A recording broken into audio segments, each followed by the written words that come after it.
राधा कृष्ण मित्रों, क्या आप भी गरीबों की मदद यह सोचकर करते हैं कि वह सुखी हो जाएंगे या सुखी संपन्न हो जाएंगे, उनके घर में भी धन वैभव आ जाएगी, लक्ष्मी जी आ जाएंगे? तो कहीं न कहीं आप गलत हैं।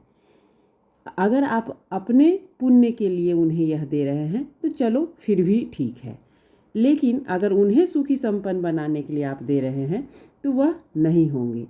आपने कितनी बार देखा होगा कि अगर आपने किसी भिखारी को 1 लाख रुपए दिए तो 2-3 साल बाद भी आपको वही भिखारी उसी सड़क किनारे भीख मांगते हुए मिल सकता है। क्यों? क्योंकि पैसा मिलना और पैसे को संभालना दो अलग बातें हैं। यही बात एक पुरानी कथा में बहुत सुंदर तरीके से समझाई गई है।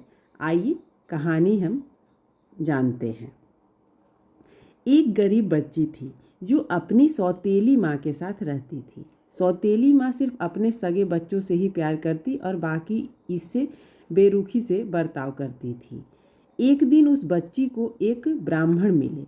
उन्होंने बच्ची को धन नहीं दिया बल्कि एक सलाह दी कि तुम लक्ष्मी माता की पूजा करो, शुक्रवार का व्रत रखो, नियम सारे अच्छे से निभाओ, फिर देखो तुम कितना बदलाव आता है। बच्ची ने पूरी श्रद्धा से व्रत किया और जब वह विवाह योग हुई तो उसका विवाह एक अच्छे सुखी संपन्न परिवार में हो गया। समय के साथ माता लक्ष्मी की कृपा से उसका ससुराल और भी धनी हो गया। वहाँ यह लक्ष्मी के अवतार की तरह घर में रहती थी और सभी ससुराल वाले इसे कहते हैं कि यह तो बिल्कुल लक्ष्मी की अवतार है, इसके आते के साथ मेरे घर में और सुखी संपन्नता बढ़ गई है। लेकिन आप यह सोच रहे होंगे कि तो जब वहाँ सुखी संपन्नता बढ़ गई और यह लक्ष्मी जी की अवतार थी तो क्या मायके की में क्यों नहीं था? मायके में गरीबी क्यों थी?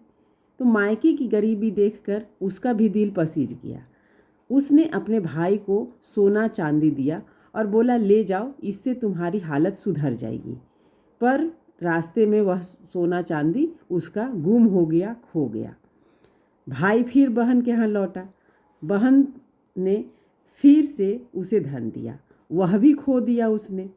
तीसरी बार उसने एक कद्दू में हीरे जवाहरात भर कर दिए कि कोई इसे चुरा न सके। कद्दू भी उससे गुम हो गया। इसका मतलब आप भी समझ गए होंगे कि वह बड़ा लापरवाह था। बहन समझ गई कि समस्या पैसे की कमी नहीं है बल्कि संभालने की समझ की कमी है। उसने खुद मायके जाकर अपनी माँ से कहा कि माँ, लक्ष्मी माता का व्रत रखो, नियम निभाओ, तभी हालत बदलेंगे। मेरे देने से कोई हालत में बदलाव नहीं आएगा। यह समाधान बेटी ने अपनी माँ को बताया, पर माँ हर बार नियम तोड़ देती। पहली बार व्रत के दिन खुद खाने लग गई। जब बच्चों को खिला रही थी तो चावल खिला रही थी तो खुद ही मुंह में खा ली, व्रत टूट गया। दूसरी बार बच्चों को तेल लगाते लगाते खुद पे भी लगा दिया, फिर टूट गया। तीसरी चौथी बार फिर से किया, फिर भी कुछ न कुछ ऐसा कर लेती जिससे व्रत पूरा ही नहीं होता। आखिरकार बेटी ने माँ से कहा कि अब तुम मेरे साथ ही रहोगी। उसने अपनी साड़ी से माँ की साड़ी को बांध दिया ताकि वह हर पल अपनी माँ पर नज़र रख सके। इस तरह उसने माँ को पूरा व्रत करवाया और अच्छी तरीके से करवाया। लक्ष्मी माता आई, लेकिन भोग सिर्फ बेटी से ही स्वीकार किया। इस पर बेटी ने भी बोला, वजह पूछने लगी माँ लक्ष्मी से।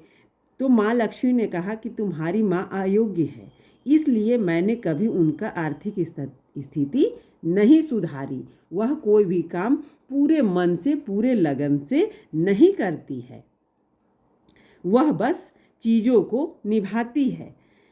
माँ ने क्षमा मांगी बेटी के कहने पे और इस व्रत को नियम से करने का वचन दिया। फिर माता ने आशीर्वाद दिया और समृद्धि आई। इससे यह सीखने को मिलता है कि सिर्फ पैसे देने से गरीबी खत्म नहीं होती। असली बदलाव तब आता है जब हम किसी को योग्य बनाते हैं। गरीब हमेशा गरीब ही रह जाता है, जो हम लोग देखते भी हैं, अगर उसमें खुद समस्या सुलझाने की सोच ना हो या खुद बदलने का जज्बा ना हो। राजा या नेता को चाहिए कि वह अपनी प्रजा पर नज़र रखे। उसके लिए गांव-गांव में एक मार्गदर्शक नियुक्त करे जो सही आदतें और मेहनत सिखाए।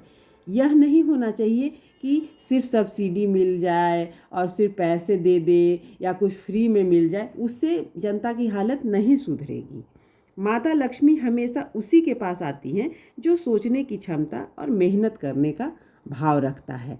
आपको यह कहानी अच्छी लगी हो तो ज़रूर कमेंट करें और चैनल को सब्सक्राइब करें। राधे कृष्ण।